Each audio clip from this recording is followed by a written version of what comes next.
We will move on to the second article of today's editorial, that is Unlocking Campuses. What does this heading mean? Like, you must open the universities, schools, and etc. Everything was not being opened until now, right? A surge in cases in schools and colleges should be prevented using a test, trace, isolate model. The University Grants Commission has published a revised academic calendar for year 2020 and 2021.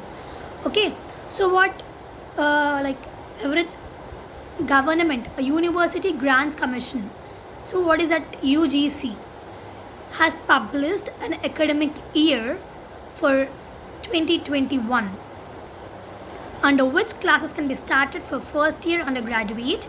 So it's not about the case of schools, it's about the case of universities.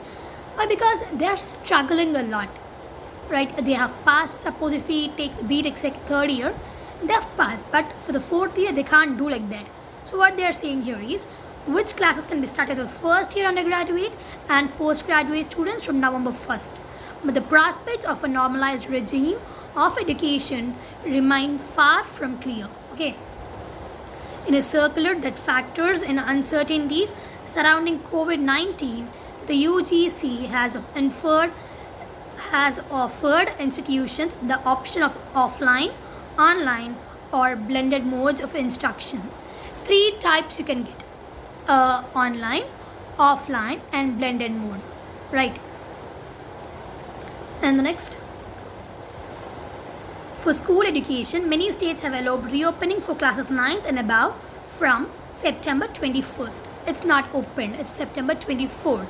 They have just opened only for the discussion of doubts. It's not open for everyone to come to the school. Okay, based on the center's instructions for the unlock phase. These measures with their semblance of normality. What is meant by semblance? Semblance is nothing but an outward appearance, resemblance, similarity. The city has now returned to some semblance of normality after the last night's celebration.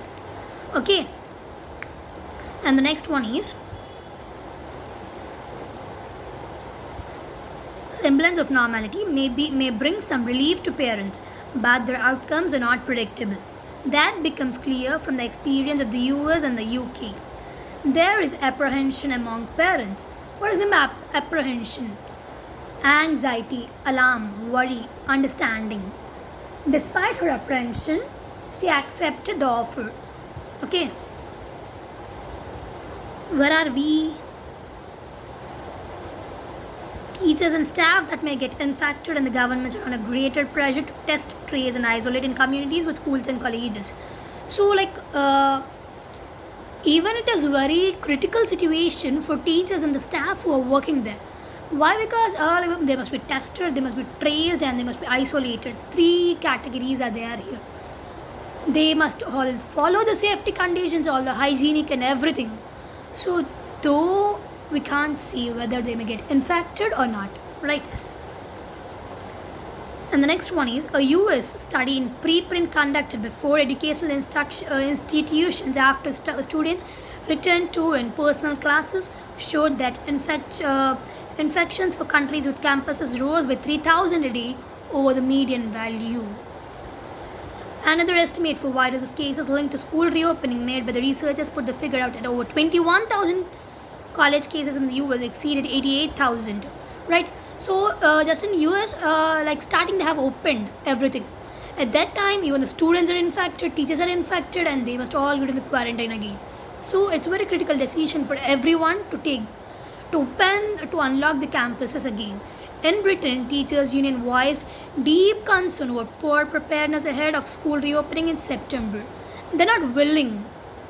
Why? Because they move to each and every class. They mingle with every student. So they must be totally hygiened. Though they maintain the hygiene, we're not able to predict how it is going to come, right? The government's guidance there included a rotation system for students and compulsory face masks in contact areas. India's move to unlock education coincides, means connect, just can say occur at the same time, happen together, correspond.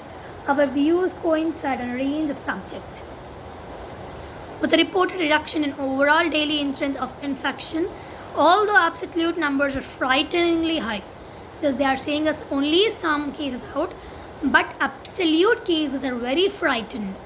If the UGC's campus calendar is implemented as planned, it would require a high level of commitment among states to do what countries such as Germany, Denmark, and Norway have done: provide free RT-PCR testing and pursue contact tracing where students tested positive.